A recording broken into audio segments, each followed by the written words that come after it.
The series between India and England is currently tied 1-1. Now we don't have any games until February 15th. In this period, the Indian players have gone back home for some time with the family. The England players have gone to Abu Dhabi. There they'll spend time with family. Now, amidst all of this, there is a lot of criticism aimed at England. Some are praising the decision, some are not praising the decision.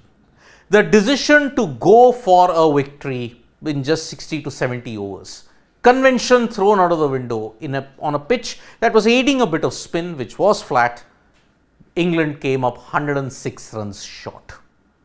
Now remember, this is a big moment when you have to look at it.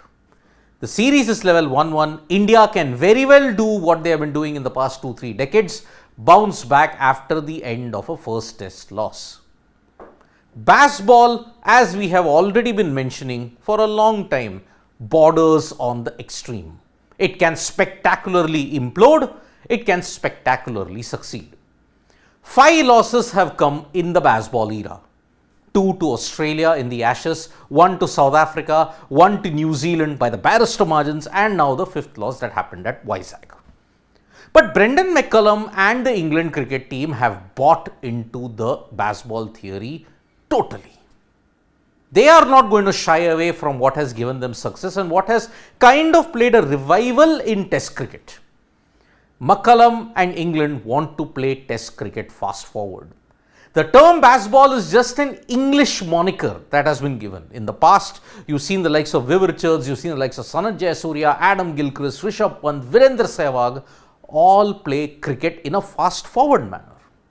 But now, with this one loss, what is the status going to be? And honestly, if you have to look at it, England don't seem to have the answer to one particular bowler. Because when the question was asked, his one-word answer was epic. What will England now do when it comes to this series? Because remember, 9-day gap after the test ended, 5th it ended. Now you've got a period now, 15th to 19th, 23 to 27, and then another 9-day gap until Dharamsala. What is the England cricket team going to do now with this 9-day break that they have gone back to Abu Dhabi for? Intense training, family time, rest and recuperation. McCullum revealed before he left, there will not be a whole lot of training. We have had plenty of training days, 2 varying test matches, and this is an opportunity to step away from the heat of the battle. Fine. You've had some very interesting games. You've had 2 test matches, plenty of practice sessions in Abu Dhabi. Now you would want to ensure that you rest so that you preserve your energy ahead of the 2 more attritional tests, the 3 more attritional tests that you're going to play. It can very well end up 4-1 in India's favour. It can very well end up 3-2, but England will not die wandering because there is a conviction in this England cricket team that whatever happens, they give a positive spin to it. You can call it delusional, you can call it proactivity, you can call it positivity. But England have a conviction in baseball which is unshakable, and that is what he stated.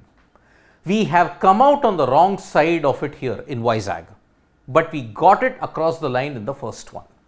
He's citing Hyderabad as the way how they got across the line by playing a similar format. Yes, in AajTak it backfired on them. The conviction about how we go about it is as strong as it has ever been. It's clear.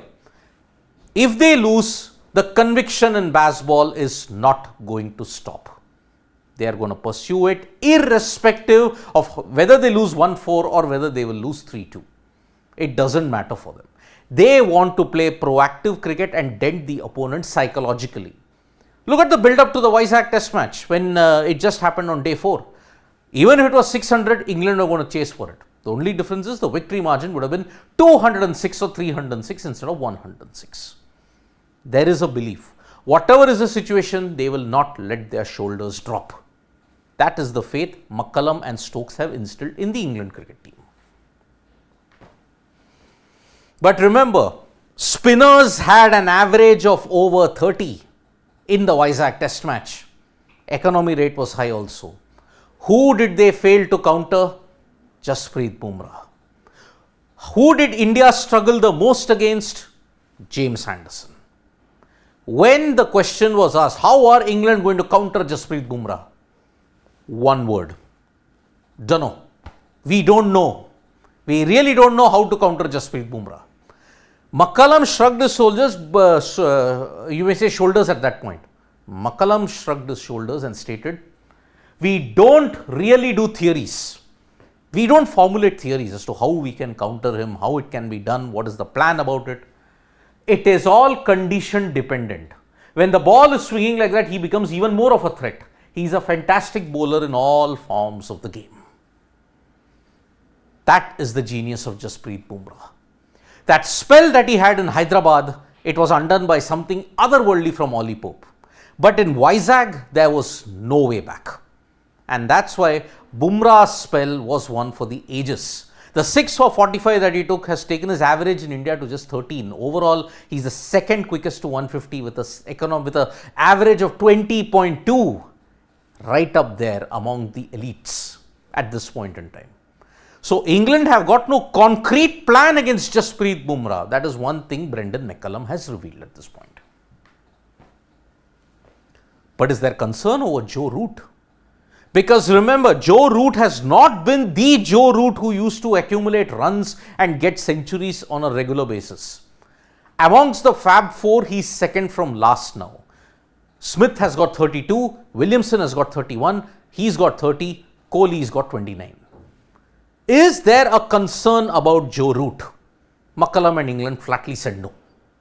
They maintained. Whilst people will look to the dismissal, look at the method of his option. He was trying to get the field back so he could milk them. It is the bravery you have to take it at times. Sometimes you get out doing. Bravery. Bravery coming with planning, it can be lethal. Look at Ponting, look at Hayden, look at Gilchrist. There was a meticulous plan with which they used to attack. That's why they sustained their success. England are in danger of not sustaining their success. Sure, they may have achieved it against weakened New Zealand or South Africa bowling lineups. Sure, they had a Trent Bolt and a Tim Southee, but then that team also was in a dip in form. Then South Africa also, you saw, it can be hit and miss. But against New Zealand, inning New Zealand, that was when the cracks started to open. In a chase of 258, they just lost by 1 run. Whereas if it was proper conventional cricket, adaptable cricket, they could have very well shown and won that match also. Adaptability taking a backseat in the form of bravery, this is where baseball seems to be lacking. You can't go all out every single time. Even the greatest of great teams have struggled in India in the past. Look at even the West Indies. 87-88, with the core of their side, they somehow eked out a 1-1 draw. The great Australian side only won once in 20 years. South Africa also were held to a draw. Winning in India is not easy. England, adaptable, flexible planning, that's the only way forward. Bravery can be used as a disguise, but not for the cost of losing. How will England's approach be? Conviction is strong, there is bravery in whatever they do. McCullum just had a very simple term. There are 3 tests left, still an opportunity to score a whole ... ton of runs. He had to mention that way to just lighten the mood up. But always remember, England are going to go for it. This series is going to see England just go about it. The result could go either way. There will be no draws, provided there is a weather interruption. But the way how England play, you're always up for a result. India do have the momentum now, but then there is a 9-day gap. Will the momentum be snapped? Rajkot and Ranchi are 2 venues where India have not lost that often. Same with Dharamshala. Can England breach that fortress? With the loss in Vizag, they may very well be high on confidence. But can they breach the Indian fortress? Looking at the way, it is going to be a very even contest. But again, it can be 4-1 in India's favour also. England can implode. Bumrah and the likes can ensure that they can implode. And spin is not their problem at this point. It is high quality seam. That's why England's challenge now is approaching a different dimension altogether at this point in time. Thank you so much, folks, for joining us for this live. We'll be back with more updates on sports today. Tap that bell icon so you know when we go live. And don't forget, we're on Facebook, Twitter, and Instagram as well. Bye-bye.